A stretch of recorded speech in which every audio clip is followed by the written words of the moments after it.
Je préviens tout de suite, cette vidéo va spoiler la fin d'Avengers Endgame, donc si vous ne l'avez pas vu, honnêtement, ne vous aventurez pas dans cette vidéo. De 1, parce que ça va vous gâcher le film, ce serait vraiment dommage, et de 2, parce qu'en plus vous allez rien comprendre. Donc une fois que c'est dit et que tous les gens qui ne veulent pas se faire spoiler sont partis, maintenant on va parler voyage dans le temps. Parce que oui, Endgame parle de voyage dans le temps, et je dois vous avouer que les voyages dans le temps dans les films, c'est quelque chose que j'adore. Je suis fasciné par tous les films qui traitent de voyage dans le temps, et j'adore y réfléchir après le film pour essayer de comprendre si ça fonctionne ou pas, et s'il y a des paradoxes temporels, parce que le problème de voyager dans le temps, quand tu voyages dans le futur, c'est très simple, mais dès que tu commences à t'aventurer dans le passé, et là, souvent, ça devient vite le bordel, et il y a beaucoup de films qui ne passent pas la réflexion post-film, où on se dit, est-ce que ça fonctionne réellement ou pas, parce que fatalement, il y a des paradoxes qui commencent à arriver, et c'est le cas de Endgame. Pour info, je ne considère pas du tout que ce soit un problème, il y a des très bons films qui fonctionnent malgré des gros paradoxes temporels qui rendent tout le film caduque. Je donne souvent l'exemple de Looper, qui est un film qui, si tu déconstruis la logique temporelle du film, le film ne fonctionne pas, mais ça reste un bon film pour autant, parce que l'important, ce n'est pas forcément la véracité de la chose, c'est la vraisemblance. Voilà, le film est vraisemblable, quand tu regardes le film, tu y crois, et c'est pas très grave qu'il y ait 2-3 paradoxes qui font que le truc ne tient pas si vraiment tu creuses ta réflexion. Et c'est le cas de Endgame, parce que la logique temporelle telle qu'elle est expliquée dans le film, elle fonctionne jusqu'à un certain point, et il y a un moment où toute cette logique s'écroule, et donc on est face à un énorme paradoxe. Et c'est plus vers la fin, je vous avoue, donc il y a vraiment quelque chose qui ne fonctionne pas dans le film, la fin ne tient pas debout. Pour vous expliquer tout ça, j'ai pris des magnifiques feuilles blanches, j'ai pris un marqueur noir, on va faire des traits sur du papier, ça va donner des espèces de timeline, ça va être assez compliqué à suivre. Je vais essayer de faire de mon mieux, je suis nul en infographie, sinon je vous aurais fait des super schémas avec genre After Effects et tout, mais je suis une bille, donc je préfère utiliser la bonne vieille méthode. Écoutez, accrochez vos ceintures, on est parti pour parler timeline, voyage dans le temps.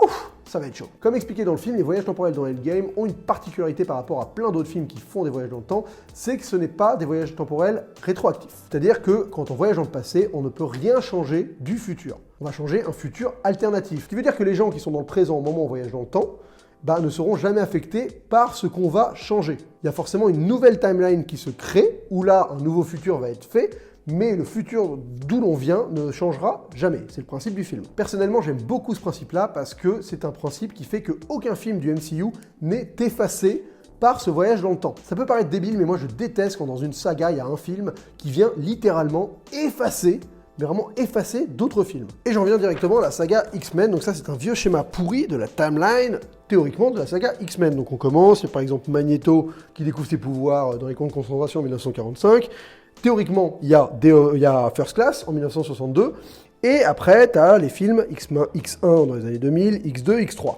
Le truc, c'est qu'après, il y a eu un film qui s'appelle Days of the Future Past. Et qu'est-ce qu'il a fait, Days of the Future Past? Il vient du futur, là, et il a renvoyé Wolverine en 1970. Et en 1970, Wolverine, il a changé le cours du temps, parce que Mystique devait tuer le mec qui construisait les robots. Finalement, c'est pas ce qui s'est passé.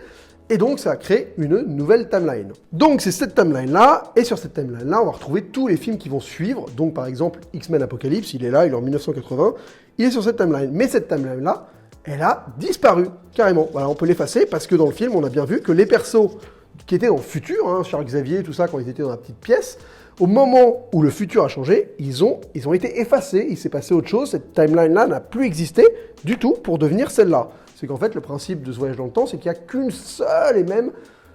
les gens vivent à un seul moment dans l'histoire, quoi. Il n'y a pas plusieurs univers partagés de timeline temporelle, je ne sais pas comment vous expliquer, ce qui fait que soit ça existe, soit ça n'existe plus. Et donc tout ça n'existe plus. Voilà, donc si on regarde Apocalypse, Apocalypse, c'est un film qui se passe dans un univers qui fait que tout ça n'existe pas, quoi. Donc il y a 3 films qui ont été effacés.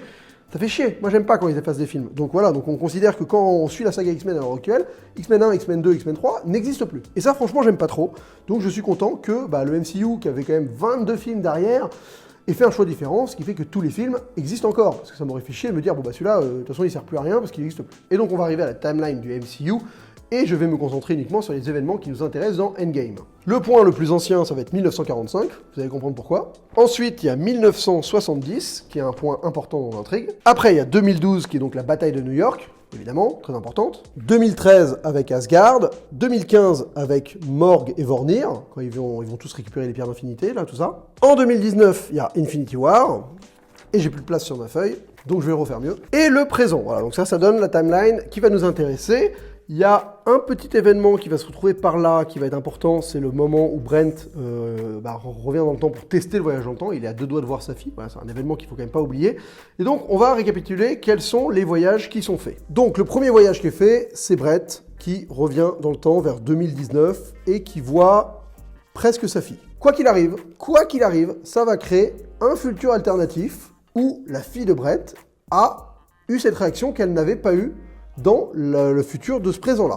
Donc, de base, même si c'est quasiment rien passé, à 99,99 millions de 9 derrière, c'est pas le même présent. C'est-à-dire qu'il y a une infime différence, ce qui fait que si tu veux superposer les deux univers, eh ben, il y aura quand même un personnage qui aura agi différemment à un moment, ce qui fait qu'il y a une nouvelle timeline obligatoirement. Il ne faut pas se faire leurrer par la discussion qu'a The Ancient One et Hulk, où il explique que quand il rendra la pierre, ça va remettre la timeline pareil. Non, à partir du moment où il y a eu une interaction qui n'a pas eu lieu dans la première timeline, ça va forcément créer une nouvelle. Donc elle est là, tout le monde s'en fout de cette timeline, parce qu'on ne va jamais y retourner, on s'en fout, mais il y a une nouvelle timeline. Ensuite, on a donc nos personnages qui reviennent à 3 différentes époques. En 2012, en 2013 et en 2015. En 2012, c'est donc à New York. Donc là, vous voyez clairement que ça crée une nouvelle timeline, parce que dans cette timeline-là, il y a par exemple Loki qui arrive à s'échapper avec le Tesseract, quelque chose qui n'était pas arrivé avant.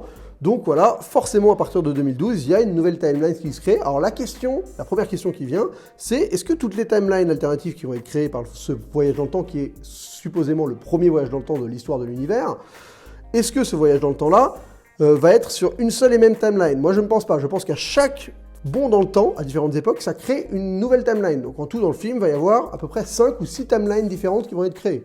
Donc 6 univers parallèles différents. Donc là, on a celui-là de 2012, où par exemple Loki s'est échappé. Voilà, celui-là, il est inclus là. Ensuite, il y a celui à Asgard, où la mère de Thor a croisé Thor.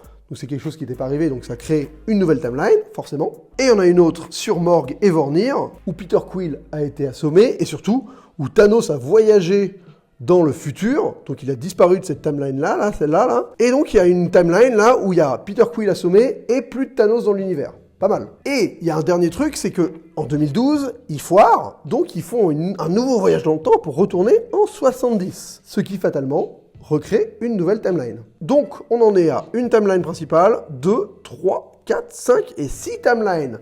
Voilà, donc au moment où il y a cette bataille de fin contre Thanos, il y a 6 timelines qui ont été créées. Alors, dans l'idée, c'est pas un problème, voilà. Ça veut juste dire qu'il y a plusieurs timelines qui sont créées, et donc que quand on voyage dans le temps, j'imagine qu'ils peuvent choisir dans quelle timeline aller, parce que c'est comme s'il y avait une espèce de carte spatio-temporelle, et ils peuvent choisir d'aller dans celle où il y a plus Thanos, ou d'aller dans celle où Tony a croisé son père, et donc le père va être un peu différent du père de cette timeline-là. L'important dans tout ça, c'est que c'est que tout petit micro-événement fait que on n'arrivera jamais c'est pas les mêmes personnes qui sont dans le présent en fait. C'est surtout ça qui fait que. C'est que le présent n'est jamais affecté par tout ça. Chaque fois, c'est parallèle. Et je me rends compte que mon dessin est incompréhensible, donc écoutez, désolé. Donc jusque-là, aucun problème. Dans le présent, ils battent Thanos, ils arrivent à faire revenir les gens qui étaient morts parce que c'est ce qu'ils demandent avec le gant. Ça n'a rien à voir avec une question de voyage temporel, ça, c'est juste qu'ils ont réussi à récupérer les pierres. Ils claquent des doigts, ils arrivent à faire revenir tout le monde. Tony Stark reclaque des doigts, ils font disparaître l'armée de Thanos, ils ont gagné, Tony meurt, ok. Mais ça, c'est dans le présent. C'est dans ce qu'on appelle le présent à nous. C'est la timeline du MCU qu'on a suivi depuis le début, où il s'est passé tous les événements de tous les films. Et vient le moment où ça commence à partir en couille. C'est le moment où Captain America décide de revenir dans le passé pour aller rendre les pierres. Alors là, on commence à avoir des nœuds au cerveau, parce que si Captain America revient dans le passé, il faut évidemment qu'il revienne, j'imagine, dans ces timelines alternatives, pour rendre les pierres qui ont été enlevées. Le problème, c'est que ce nouveau voyage dans le temps, est-ce qu'il ne crée pas une nouvelle timeline à chaque fois? Parce que fatalement, c'est un voyage dans le temps qui arrive à un autre moment que le premier voyage dans le temps, donc il vient de nouveau changer le cours du temps? Ou est-ce qu'il vient juste changer ce qui s'est passé dans cette timeline, il a le droit de rentrer et de venir modifier ça pour modifier cette timeline, vu qu'on ne sait pas ce qui s'est passé après, le futur est encore potentiellement modifiable. Mais j'ai pas trop de réponses dans le film, je pense que la manière dont ils ont conçu le film, on se dit juste qu'il va revenir là. Par exemple, il va revenir en 70, là, au moment où, dans ce qu'on a vu du film, il prenait le Tesseract, en fait, il est caché derrière l'étagère derrière, et le nouveau Captain America débarque, il repose juste la pierre d'infinité dans la boîte où il y avait le Tesseract avant.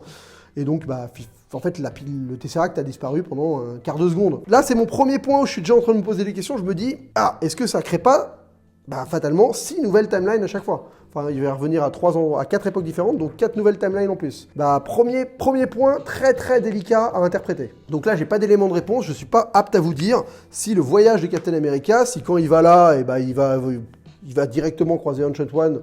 Genre la meuf, elle vient de donner la pierre à Hulk, ça veut dire, mais vraiment, elle vient de le faire. Et 4 secondes après, il y a Captain America qui débarque avec la pierre en disant merci, c'est bon, on l'a utilisé. Parce que ça marche comme ça. Hein. Il n'a pas besoin d'arriver une semaine après. Il peut arriver vraiment dans les quelques secondes qui suivent. Est-ce que ça ne crée pas une nouvelle timeline à chaque fois? Bon, je pense que ça deviendrait un nœud impossible. Donc on va considérer. Je vais prendre le parti pris de dire qu'il arrive à modifier ces timelines-là. Vu qu'on n'a pas vu le futur de ces timelines, on considère que qu'en fait, il s'est toujours passé ça. Mais c'est un peu logique parce que fatalement, il se sera toujours passé ce qui va se passer. Donc que Captain America revienne et donne les pierres. Donc il faut imaginer qu'à Asgard, il débarque et je sais pas comment il fait, il fout la pierre dans le cul de Natalie Portman. Oui, comment il lui rend les terres à Natalie Portman? Comment il l'a? Ouais, c'est très étrange. Bon, peut-être qu'il lui fait avaler. Bon, voilà, donc il revient à Asgard et il file la pierre à Natalie Portman dans la bouche. Et j'imagine qu'il doit revenir aussi sur Vormir en disant salut Red Skull, tiens, en fait, la pierre, c'est bon, on l'a squattée, on te la rend. Toute cette phase où il rend les pierres dans le passé est supposée passer ultra rapidement parce que vous l'avez vu, ils l'attendent que 5 secondes. On l'a vu quand tu voyages dans le temps, c'est pas la même durée, donc 5 secondes dans le présent.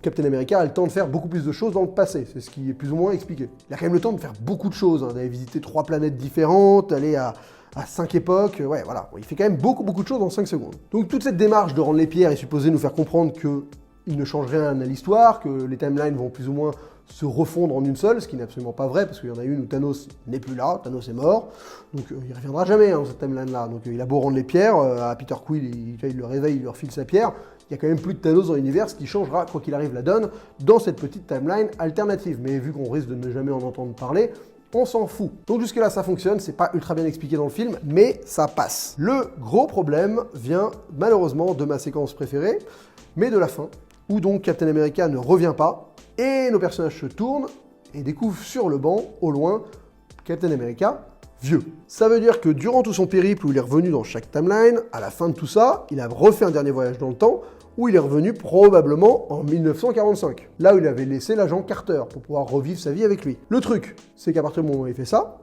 vous voyez où je veux en venir, nouvelle timeline. Eh oui, en 1945, à partir du moment où Captain débarque, vient changer l'histoire en faisant en sorte qu'il y ait 2 Captain America, il y a celui qui est congelé au fond de l'océan, parce qu'il théoriquement, il se passe toujours ce qui s'était passé. Par contre, il y a un autre Captain America venu du futur qui débarque, qui drague agent Carter, et qui danse avec elle, et donc ça crée cette nouvelle timeline alternative, où il va se passer semblablement les mêmes événements que sur notre Terre à nous, sauf qu'il y aura eu 2 Captain America, dont un qui va plus ou moins essayer de ne pas interagir avec grand-chose, vu qu'il est trop pépère avec sa meuf en train de danser. Et la question, là où vient le paradoxe, comment ce Captain America, qui est en train de vieillir pépère dans cette timeline-là, se retrouve dans notre présent à nous?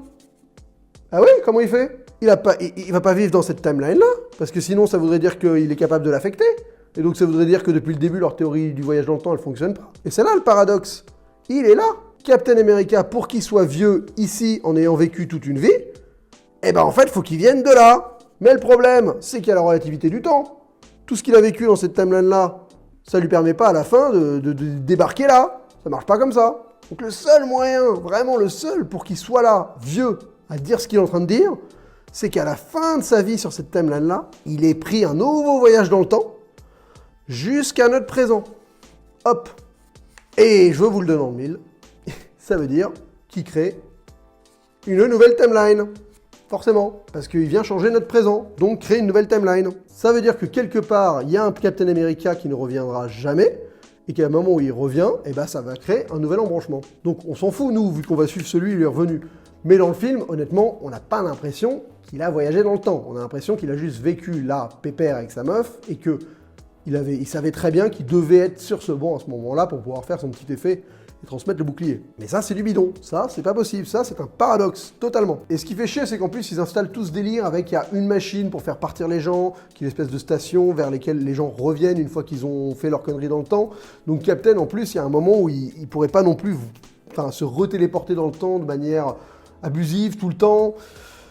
Donc voilà, je pense que c'est là où ils se sont plantés. Je pense réellement qu'ils sont pas fait chier et réfléchir plus que ça. Et à un moment, ils se sont dit, moi je trouve que je comprends la séquence, elle marche tellement bien, émotionnellement parlant, ce que ça raconte, ce qu'est Captain qui a laissé sa vie derrière lui, qui a décidé de rester dans le passé pour pouvoir vivre la vie qu'il n'avait pas vécue. Et évidemment, il débarque à la fin en tant que vieux, parce que c'est comme ça qu'il a vécu sa vie, et il dit salut les gars, en fait j'étais là tout le temps et j'ai kiffé avec ma femme quoi. Mais c'est pas possible. Voilà, c'est pas possible du tout malheureusement. Donc petit paradoxe temporel dans Avengers Endgame, c'est quasiment systématique, hein. Dès qu'il y a des voyages dans le temps, dans le passé dans les films les gars, c'est sûr que ça plante, c'est quasiment sûr que ça plante. J'espère que c'était pas trop imbitable comme vidéo, mais j'avais vraiment envie de la faire parce que ça m'obsède depuis que j'ai vu le film, cette espèce de réflexion sur les voyages dans le temps. C'est Sofiane, dans le podcast du Marvel Initiative Podcast sur l'épisode Avengers, où il a mis le doigt dessus, il a dit mais il y a un problème, ça marche pas. Et à partir de là, ça n'a fait que m'obséder. Je n'étais que obsédé par ça, essayer de comprendre comment, en effet, Captain America pouvait avoir vécu sa vie de rêve, tout en débarquant à la fin comme ça, comme s'il avait vécu dans la même timeline, ce qui est totalement impossible. Et donc j'ai trouvé la solution qui est qu'à la fin d'avoir vécu sa vie dans la timeline alternative, il est obligé de revoyager dans le temps, donc de laisser sa meuf, hein. Enfin il pourra jamais, de laisser sa femme, enfin même de voyager dans le temps sans matos, enfin bref, bizarre, pour revenir dans le présent à nous, pour pouvoir juste dire ça, et recréer une autre timeline alternative, parce qu'à partir du moment où il revient dans le temps, il change le cours du temps chez nous, et donc il crée une nouvelle timeline, une nouvelle alternation. Ce qui fait chier parce que là, ça devient beaucoup trop le bordel. Ils avaient tenu bien jusque-là, c'est-à-dire que tout ce qui se passe avant, ça fonctionne plus ou moins. Le moment où ils rentrent les pierres, j'avoue que je suis perplexe. Je sais pas, donnez-moi votre avis, si vous pensez qu'à chaque fois qu'il a rendu les pierres, ça a créé une timeline alternative, ou si on considère qu'il a pu juste modifier la timeline qui avait déjà été modifiée précédemment. Enfin, interagir dessus sans en créer une nouvelle. C'est une question que je me pose, j'arrive pas trop à y répondre. Voilà, pour les férus de voyage dans le temps, dites-moi. J'espère que c'était lisible avec mes petits schémas de merde sur mes feuilles A4 là. Écoutez, j'ai eu envie de la faire comme ça. J'avais pas envie de me faire chier à essayer de trouver des schémas, de créer des schémas. Je suis nul en tout ce qui est design et infographie. Donc voilà, je fais comme ça. J'avais commencé par ça, c'était mon premier brouillon. Bon, merci de m'avoir suivi jusque-là. Dites-moi ce que vous en pensez de mes théories sur les voyages dans le temps. J'en parlerai peut-être un peu mieux dans d'autres vidéos. Je pensais faire une petite série de vidéos sur les voyages dans le temps, mais là, je bosserai un peu plus mes feuilles A4. Voilà. Et d'ailleurs, juste avant, dans les commentaires, il y a 2-3 trucs qui ont été dits. Il est dit que maintenant, ça gâche le fait qu'il n'y ait plus d'enjeux dans l'univers parce qu'ils n'ont qu'à voyager dans le passé pour pouvoir récupérer les pierres à chaque fois et faire en sorte de claquer des doigts, pour rectifier n'importe quel problème. Alors oui, il faut savoir qu'à chaque fois qu'ils veulent récupérer les pierres, déjà, ils vont créer des passés alternatifs, donc c'est un moment, ça peut quand même foutre la merde dans l'univers, d'avoir trop de versions de soi-même, c'est jamais une bonne chose, première chose. Et deuxième chose, à chaque fois qu'ils veulent récupérer les pierres, ils vont devoir sacrifier quelqu'un qu'ils aiment, parce que c'est le principe de la pierre de l'âme. Donc ça met quand même un bon gros frein au délire, je reviens dans le temps pour sauver le monde, parce que si à chaque fois tu es obligé d'avoir ton meilleur ami qui crève, ou ta fille, ton fils ou je sais pas quoi, ça met un petit bloc. Voilà, donc c'est pas non plus si simple que ça de récupérer les pierres dans le temps en mode ouais on voyage, on chope les trucs, on claque des doigts et on sauve le monde. Non, il y a quand même 2-3 contraintes. La première étant de multiplier les timelines, ce qui est jamais bon, et la deuxième étant de sacrifier quelqu'un qu'on aime. Ceci étant dit, j'ai pas mal d'autres choses à dire sur ce film, parce que y a beaucoup de choses qui ont été incomprises, mais je le ferai dans d'autres vidéos, prochainement, dans bientôt, je sais pas, je reviendrai sûrement dessus après l'avoir revu plusieurs fois. Bon, ça m'a fait très plaisir de parler de voyage temporel avec vous, c'était, j'espère, pas trop le bordel. Merci de m'avoir suivi, on se retrouve très vite, et d'ici là, bonne toile!